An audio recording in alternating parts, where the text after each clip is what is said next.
由小學生到上班族咧，相信咧唔少人都係即食麵嘅 fans 嚟嘅。咁特別係當即食麵大減價咧，相信唔少人咧都會一次過買一大箱翻嚟嘅。咁啊，加上咧包裝上面寫住非油炸呢啲字眼咧，覺得應該係健康一啲嘅。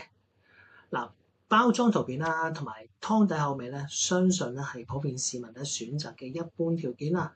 咁但係呢個咧唔應該係全面咁正確嘅。咁啊，再聰明一啲咧，消費者咧應該要睇清楚營養標籤啦，特別要考慮脂肪含量啦，同埋鈉質含量呢兩個部分嘅。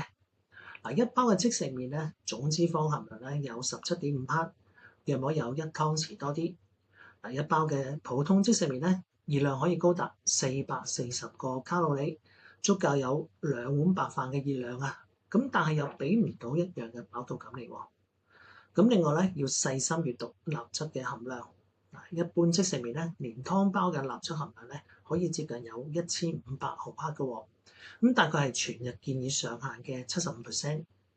嗱，同一時間咧，我哋應該要小心湯包裏邊咧含有嘅味精。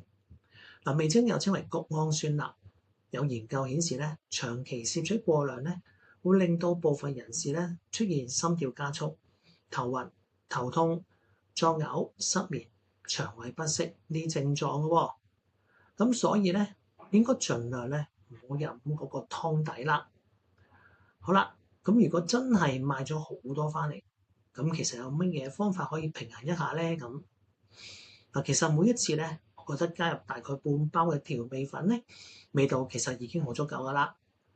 咁之外咧，亦都可以配合新鮮嘅食材，咁啊，好似番茄啦、雜菌啦，同埋洋葱咁，可以帶出鮮味啊。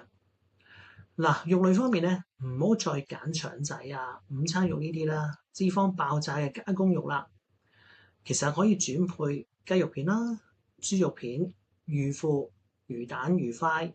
嗱，脂肪量咧唔至於嚴重咁樣超標喎。嗱，當然啦，飲品方面咧，唔好再揀凍啡啊、凍奶茶啦，試下忍下口，揀多啲凍檸水，最好就走甜啦，咁就得啦。好啦，下午茶食翻一個蘋果，最主要咧確保有足夠嘅纖維落肚。嗱，咁樣就算食咗即食麵咧，都應該唔會對健康咧造成好大嘅問題噶啦。